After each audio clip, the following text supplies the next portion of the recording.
Olá, eu sou o professor Fabiano Pereira, estamos aqui mais uma vez para tratarmos, para comentarmos uma questão que foi aplicada em um concurso público do Tribunal Regional Eleitoral, mais precisamente do TRE de Sergipe.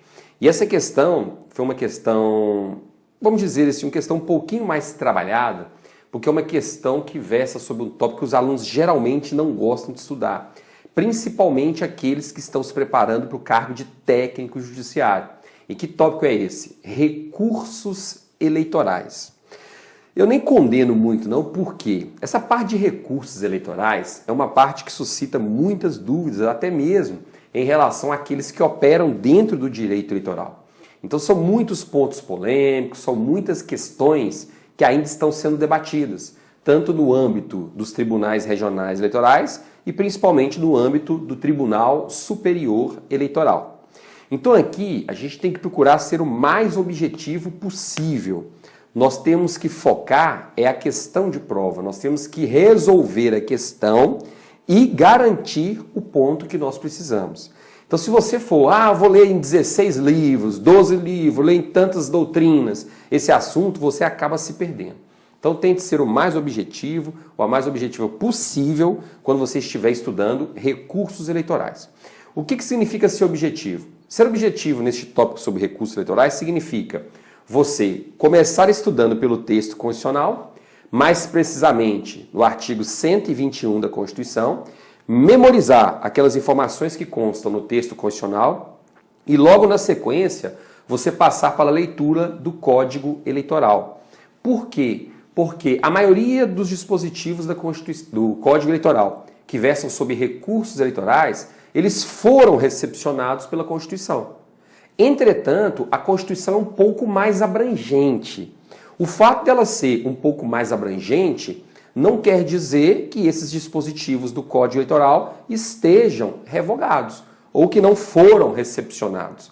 Então muita gente deixa de estudar esses dispositivos do Código Eleitoral com aquela alegação: não vou estudar porque esses dispositivos não foram recepcionados pela Constituição. Aí chega lá da prova, tá lá a banca cobrando informação, ipsiliteris, ou seja, literalmente o que está escrito no texto do Código Eleitoral, e o candidato vai lá e erra porque se ateve a estudar aqueles poucos dispositivos da Constituição Federal. Então não tem para onde correr, nós temos que estudar, tá certo?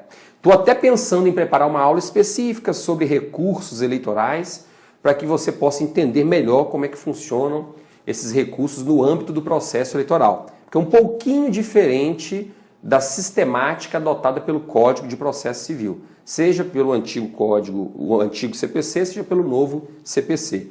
Em breve nós teremos novidades, tranquilo? E por falar em novidades, olha, não deixe de clicar aqui neste quadrinho e se inscrever em nosso canal. Isso é extremamente relevante para que nós possamos continuar gravando vídeos ininterruptamente. Você está vendo aqui de segunda a sexta, até o presente momento, você se deparou com vídeos todos os dias. E isso graças à sua inscrição no nosso canal, graças aos seus likes, seus compartilhamentos. É por isso que nós estamos gravando cada vez mais vídeos e não temos a intenção de parar. Vamos em frente, ok? Qualquer dúvida, qualquer dificuldade que você tiver, lembre-se de postar aqui nos comentários do nosso vídeo do YouTube, porque depois eu vou selecionar esses comentários, vou gravar vídeos em cima desses comentários para que você possa ter a sua dúvida sanada. E aí seu estudo fica muito mais fácil, fica muito mais objetivo e você vai conseguir certamente uma pontuação muito melhor na sua prova. Beleza? Vamos lá então dar uma olhadinha na questão? Vamos lá, né? A questão diz o seguinte: cabe recurso ordinário da decisão do TRE que... Mas vamos lá, na verdade eu não vou nem ler as alternativas, porque se você for ler as alternativas fica até fácil de saber qual é a resposta que tem que ser dada, tá? Eu quero só explicar para você o seguinte. Primeiro, o que é o tal do recurso ordinário? Recurso ordinário, como o próprio nome já diz, é o recurso comum. Então, sempre que você encontrar alguma menção a recurso ordinário, lembre-se, recurso comum. Por que recurso comum? Olha o raciocínio. Teve um determinado órgão da Justiça Eleitoral, um tribunal, que indeferiu um pedido que alguém fez. Então, determinado órgão, TRE, por exemplo, o TRE denegou, o TRE indeferiu um pedido que foi feito em um determinado processo. Tá ok? Instância única. O pedido foi apresentado direto do TRE. O TRE simplesmente denegou, indeferiu aquele pedido. Eu não concordo, então eu tenho que recorrer. Se eu quero recorrer, naturalmente, quem está acima do TRE é o Tribunal Superior Eleitoral. É o órgão que está logo acima. Naturalmente, quem está acima do TRE é o TSE. Então, se eu for propor um recurso contra essa decisão que foi negada, contra aquele meu pedido que foi negado pelo TRE, naturalmente, ordinariamente, comumente, eu vou propor esse recurso para o TSE.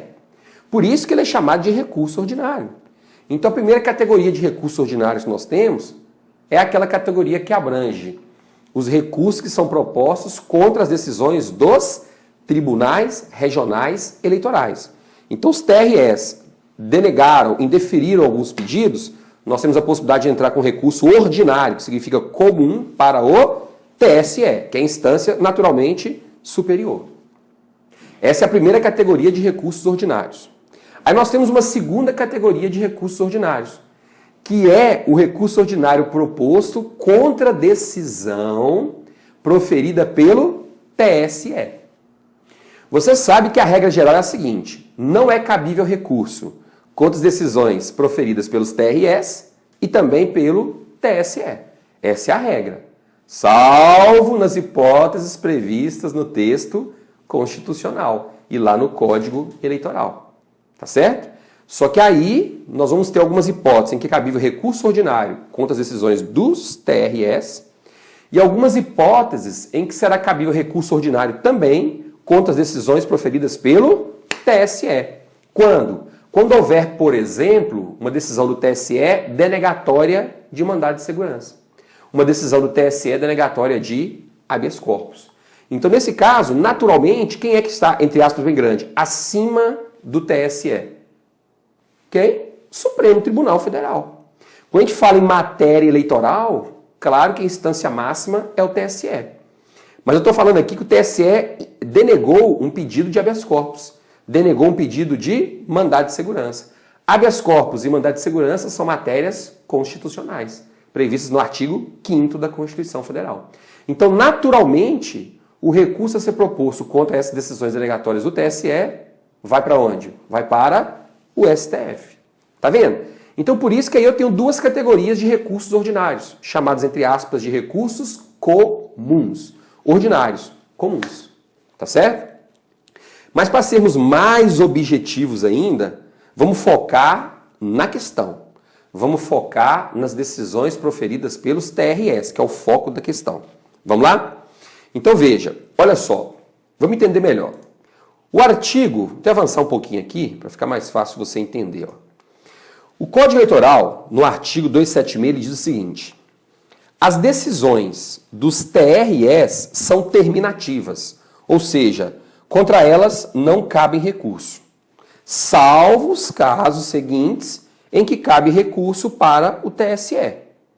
Qual recurso? Recurso ordinário. Então, quais são as hipóteses em que o Código Eleitoral diz que é cabível recurso ordinário, aquele comum, para o TSE? Primeira hipótese: quando a decisão do TRE versar sob expedição de diploma nas eleições federais e estaduais. Perceba, aqui não está escrito eleições municipais. Então, se a banca cobrar isso na prova, está errado. Se for eleição municipal, não é cabível recurso. Quando denegarem, ou seja, indeferirem, habeas corpus ou mandado de segurança. Pronto. Então, nessas duas hipóteses, é possível propor recurso ordinário para onde? Recurso ordinário para a instância imediatamente superior, que é o Tribunal Superior Eleitoral. Ah, professor, então eu posso gravar que essas são as duas únicas hipóteses de recurso ordinário? Não. Não são, quer dizer, aqui tem mais que duas hipóteses desses dois dispositivos, mas não são as únicas hipóteses, porque nós temos as hipóteses previstas no texto constitucional. Então o texto constitucional ele é mais amplo, ele prevê mais hipóteses em que será possível propor o recurso ordinário para o TSE. Mas grave essas aqui também. Porque se você encontrar uma afirmativa em prova dizendo as hipóteses de cabimento de recurso ordinário contra decisões do TRE para o TSE estão expressamente previstas no Código Eleitoral. Cuidado! Se eu disser que elas estão expressamente previstas no Código Eleitoral, quer dizer que os dispositivos da Constituição devem ser deixados em segundo plano. É errado. Então eu tenho hipótese de recurso ordinário tanto no Código Eleitoral como na Constituição. Tá ok? Tranquilos? Então vamos para a Constituição para a gente ver o que ela diz. Ela diz o seguinte, ó. Constituição Federal. Das decisões dos TREs, somente caberá recurso quando?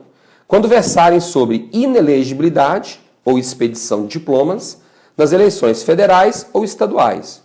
Municipais, que é o que a banca vai colocar, tem nada a ver, é só federal e estadual. Quando anularem diplomas ou decretarem a perda de mandatos eletivos federais ou estaduais.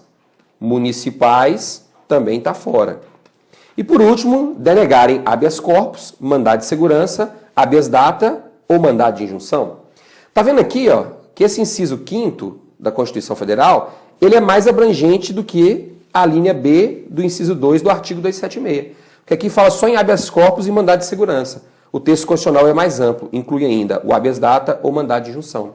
Nesse caso, eu te pergunto, qual deve prevalecer? O texto da Constituição Federal ou o texto do Código Eleitoral? Claro que você sabe muito bem que nesse caso deve prevalecer o texto da Constituição, que ele é mais completo, ele é mais abrangente, está hierarquicamente acima do Código Eleitoral. Beleza? Agora nós vamos dar uma olhadinha nas alternativas, porque você já sabe quais são as hipóteses em que é cabível o recurso ordinário. Agora nós vamos resolver a questão. Beleza? Então vamos lá. Olha só. Então a questão diz, cabe recurso ordinário de decisão do TRE que, letra A, versar sobre expedição de diplomas nas eleições estaduais. Deixa eu ver. Versar sobre expedição de diplomas nas eleições federais e estaduais. Certinho, está no artigo 276. Então a resposta é a letra A. Letra B, for contrária em qualquer assunto à expressa disposição de lei. Não. Não tem essa hipótese prevista aqui no artigo 276 e nem no artigo 121, parágrafo 4º. Então não é recurso ordinário.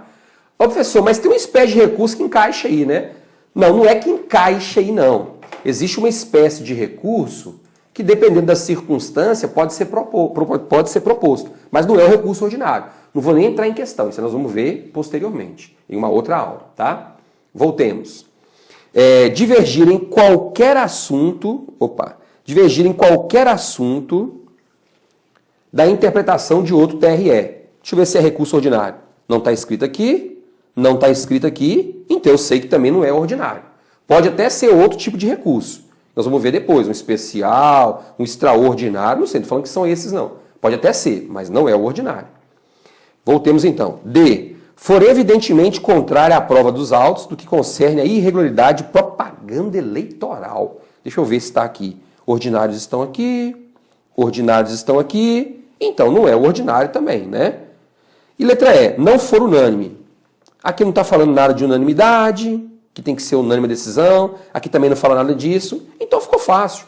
Se eu tivesse gravado as hipóteses do artigo 121, parágrafo 4º, e do artigo 276 do Código Eleitoral, fatalmente eu resolveria essa questão e marcaria como resposta a letra A. Tá vendo? Então, quando nós falamos sobre recurso ordinário, esse é que tem que ser o objetivo de estudos, ele tem que ser bastante objetivo. Nós temos que pautar naquilo que está escrito no Código Eleitoral ou na Constituição Federal. Se você ficar se aprofundando, mergulhando em aspectos doutrinários, você vai se perder. As bancas não se aprofundam em aspecto doutrinário. Então nós temos que ser bastante objetivos. Tá certo? Então é isso, né? Alguém me perguntou, qual é o prazo para a propositura do recurso ordinário? 3 dias. Tá? Esse prazo está expressamente previsto do Código Eleitoral. Então prazo de 3 dias para a propositura do recurso ordinário. Certinho? Bons estudos para você. Precisando de mim, estou aqui à sua disposição no YouTube, no Facebook, no Instagram. É só me chamar que nós vamos bater um papo sobre a matéria de direito eleitoral ou de direito administrativo. Isso só para reforçar, inscreva-se em nosso canal, compartilhe com os amigos, dê um like, dê um joinha aqui no vídeo. Vou ficar muito feliz em saber que você está gostando das aulas que estão sendo gravadas e principalmente que você está participando, porque isso para mim é essencial. Ok? Bons estudos para você e até o nosso próximo encontro. Tchauzinho.